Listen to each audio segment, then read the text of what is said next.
Well, howdy and welcome to Monday's edition of Today's Bread. Now, this week's topic is no more condemnation, and today we're focusing on no more obligation to the law. Our scripture reference is Romans chapter 7, verses 1 through 3. In Romans 7, Paul outlined why he could declare that a believer is released from the bondage of the law. Now, to do so, he used marriage as an example of the believer's freedom from the law's obligations. When two people marry, they each become bound by specific obligations as a result of their commitment to one another. When the husband dies, however, the wife is thereafter free from the obligations of that marriage and can marry someone else. The marriage commitment is no longer in effect. It has no dominion or authority over the person. That's all in verse 1.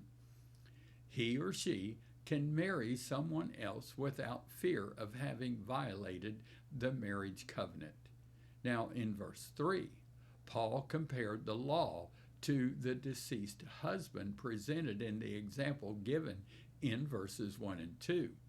A person cannot be united to Christ and enjoy the blessings of his promises until that person is dead to the law. In Galatians 5:4, Paul referred to believers who tried to follow the law as being fallen from grace.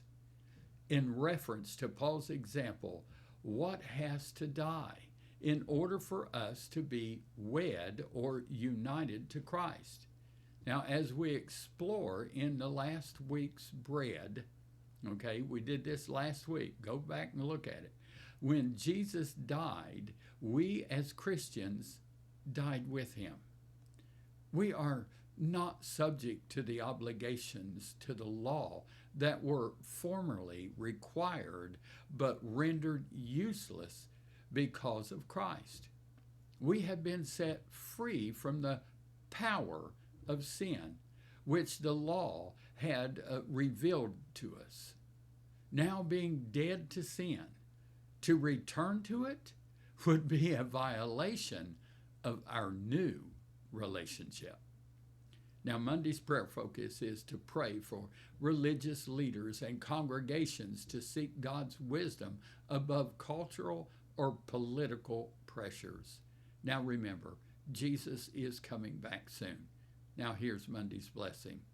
Today's portion of the priestly blessing that I love to give is, may the Lord protect you.